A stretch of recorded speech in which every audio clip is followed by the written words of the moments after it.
Hey guys, welcome back to Brick Central Studios. Going over my top 5 most valuable minifigures I have in my collection. I've been collecting for a while now, and these are the top 5 I have over, I've based my prices over on Bricklink, mainly in the USA. That's mainly where I buy everything, so that's where I mainly priced my shipping for everything, all that. So I've got my list next to me. I've got them all here in front of you, so we're just gonna go left to right and go over the top 5. I'll give them the year they've been released and the set date, and I'm going to give you the used price and the news price.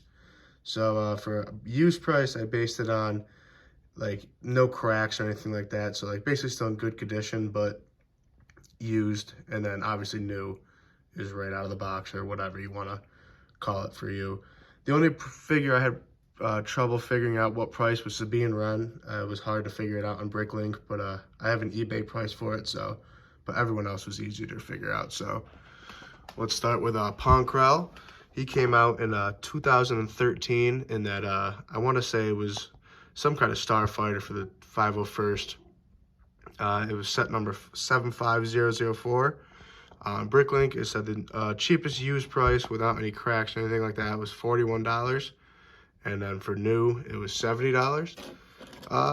He's a pretty good figure. He's got a really weird, top body shape. A lot of people hate him in the actual show, but definitely a expensive minifigure for that weird mold that they used. Lego doesn't really do much molds like that. But that comes in the 5th spot. So going into number 4 is Sabine Wren. And the only way that makes her expensive is that helmet piece that you see on top of her. That helmet piece is definitely what makes her expensive. If you look up on eBay or anything like that, if you just have that hair piece, which I do have to the right of her, she's only $25, $30 minifigure. But with that helmet alone, she gets up to $150, was, the cheapest I saw, but I saw ones in the 170s and 180s. So I wouldn't be surprised if you're spending any around there for her. She came out in 2015 and set number 75106. I actually forget the set that she came out in. I do have it somewhere. I'm just not very sure what actually set it was. I'd have to look it up. But yeah, she's all right. The helmet to me, it is a cool helmet. I'm not very sure how she's that expensive. I would never pay that much for her, but I somehow have it, and she comes in this 4th spot for me. Number 3 here, we have the Boba Fett that came in that UCS set. The Slave one, probably one of the best Lego sets ever made, and by far the best Slave one they ever produced. They came back in 2015, set number 75060. It's just an amazing set. He's got the arm printing, leg printing all around, the cape in front of him, the jetpack. He's even got, just the same, similar head print, nothing really unique about that, but the arm printing is amazing on him. You can compare him to the Cloud City Boba Fett. I know that one's a lot more expensive, but if you want to go by look-wise, excuse me, it is definitely on par with detail by a mile. But yeah, I looked on Bricklink. Used for him is about $150, and then for new is $170. So he's definitely an expensive minifigure, and he's going to keep going up in price as long as they don't make any Boba Fett's anywhere as near as good looking as him, especially the ones they make new. The Boba Fett will never be as good as this one.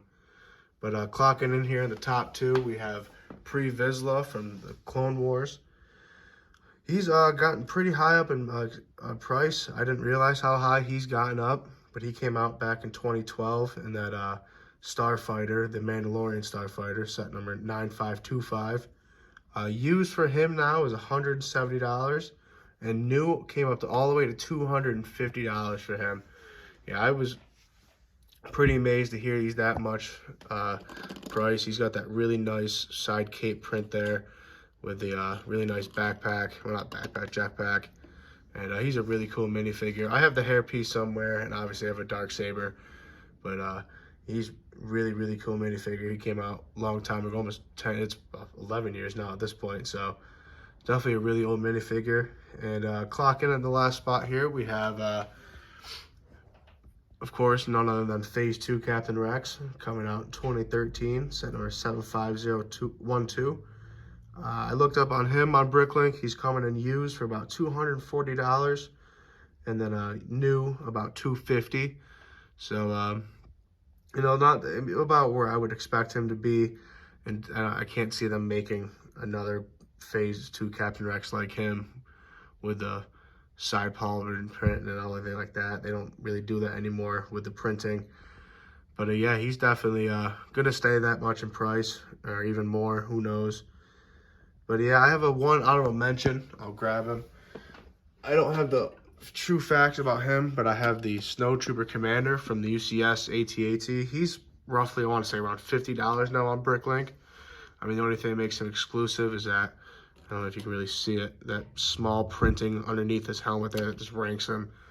But other than that, that's about the only exclusive print that he has that makes him different. And I have also another honorable mention is these, I have a Moff Tarkin that's just in that tan uniform. He's about the same price as the Snow Trooper Commander, just a little less. But yeah, that is my top 5 most expensive minifigures in my collection. I appreciate you guys stopping by and giving it a like and a view and a sub if you enjoyed what you saw. And I just also want to say that I appreciate all the views that I got. My last short videos that I put out on YouTube, I'm amazed that I got that much views. But yeah, appreciate all the support, and I'll see you guys next time. Deuces.